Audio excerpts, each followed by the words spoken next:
السلام علیکم۔ ہمارے چینل اردو کرن کہانی میں خوش آمدید۔ تو چلیں آج کا نیا ناول شروع کرتے ہیں۔ یہ کیا ادھم مچایا ہوا ہے تم لوگوں نے؟ وہ حلق کے بل دھاڑا۔ ارسل اور ہانیہ دونوں ہی خوف سے اپنی جگہ پر اچھل پڑے۔ یہ ہٹلر یہاں پر کیسے آ گیا؟ مجھے کیا پتا؟ کون سا مجھے بتا کر آیا ہے؟ تمہیں پتا ہونا چاہیے، آفٹر آل تمہارا ہونے والا شوہر ہے۔ اگر میری اس سے شادی ہو گئی تو میں پہلی ہی رات چوہے مار گولی کھا کر ہمیشہ ہمیشہ کے لیے اس دنیا سے رخصت ہو جاؤں گی۔ میں کبھی بھی اس کی بیوی نہیں بنوں گی۔ ہاں، ہم بھی شکر ادا کریں گے کہ تم جیسی چڑیل سے ہماری جان چھوٹ گئی۔ وہ دونوں ایک دوسرے کے ساتھ بحث کرنے لگے تھے۔ اس وقت تک بازل خان بھی مضبوط قدم اٹھاتا ہوا ان کے قریب آ گیا۔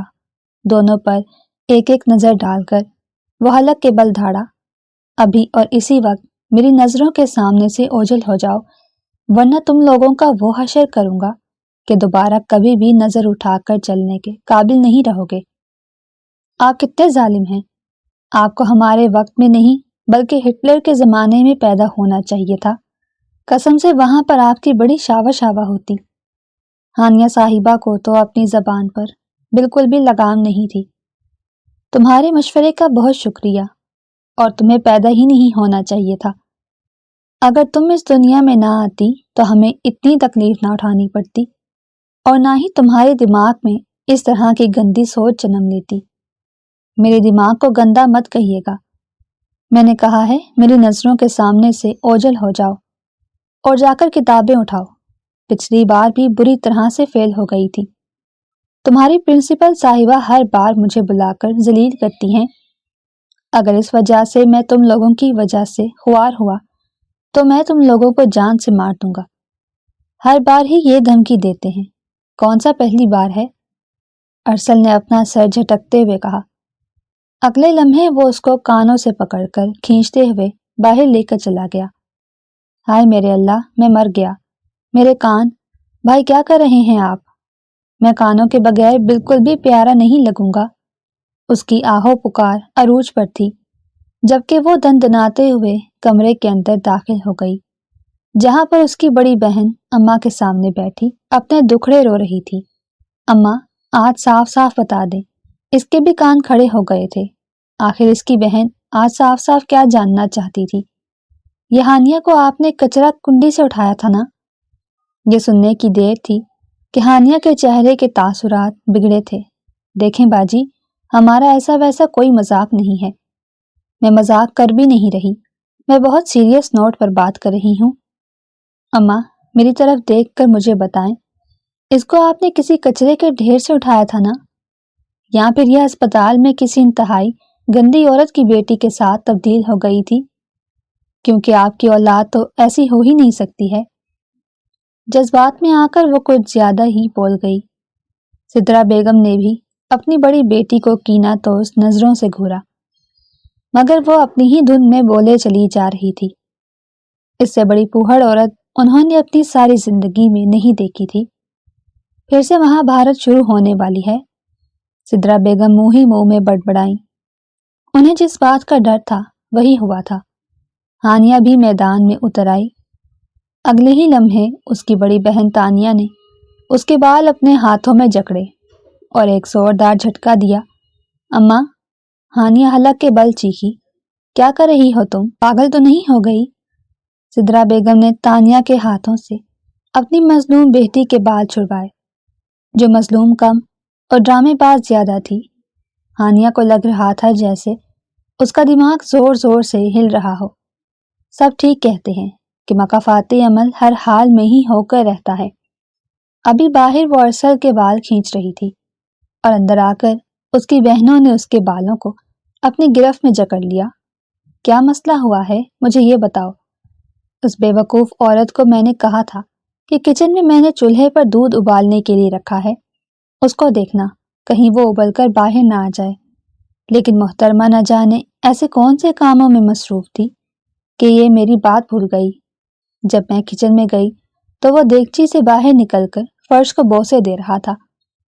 اسے تو میں جان سے مار ڈالوں گی۔ میرا کیک بنانے کا ارادہ تھا اور میرا سارا پلان چوپٹ ہو گیا۔